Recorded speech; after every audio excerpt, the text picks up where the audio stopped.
information now in this kind of forum?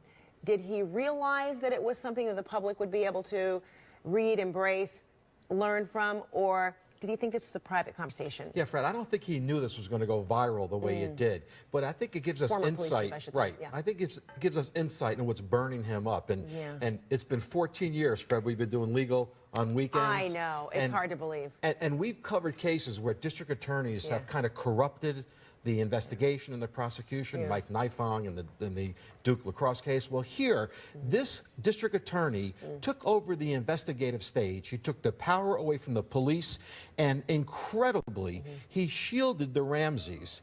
In this type of case, they were not interviewed individually until some 5 months after the murder of Jonbenet. That's outrageous. So these discoveries that Beckner talks about in terms of the blow to the head, these are things that I don't think most people had ever heard before. The blow to the head that Jonbenet may have suffered, and that the strangulation came nearly between 45 and 2 hours later. Is this information that Boulder police was able to discover, substantiate, and when you talk about the district attorney, the prosecutors then took over, that information was suppressed? Or is it a matter of this is information that now Beckner is allowed to talk about because of so many years after the fact? Yeah, they knew about this. They had all this information. Knew this. Everyone Just knew the public it was blunt force trauma to the head, which would have ultimately caused her death. But apparently about an hour and a half after that blunt force trauma, someone strangled her.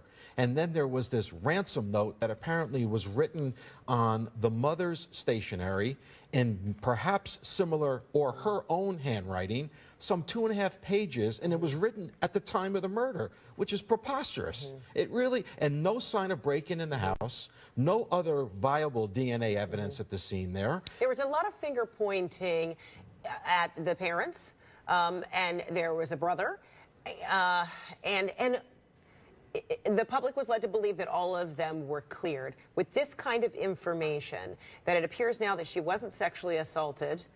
She was assaulted, but not with some artificial means, and it came after her death, according to what Beckner is saying.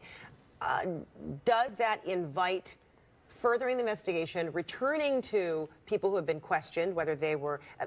the case is not closed. Can it be reopened in a very fervent kind of way? Yeah, any murder does not have a statute of limitations, so they could open. Now, of course, Mrs. Ramsey's dead, and she might have been one of the prime targets had they done this properly from the beginning. She died of cancer. She died of cancer. And I think, Fred, what happened on the sexual molestation portion of this is that there was evidence that she had been molested, but prior to the murder. And that was a new discovery. Prior to the murder. She may have been sexually assaulted repeatedly. Yeah.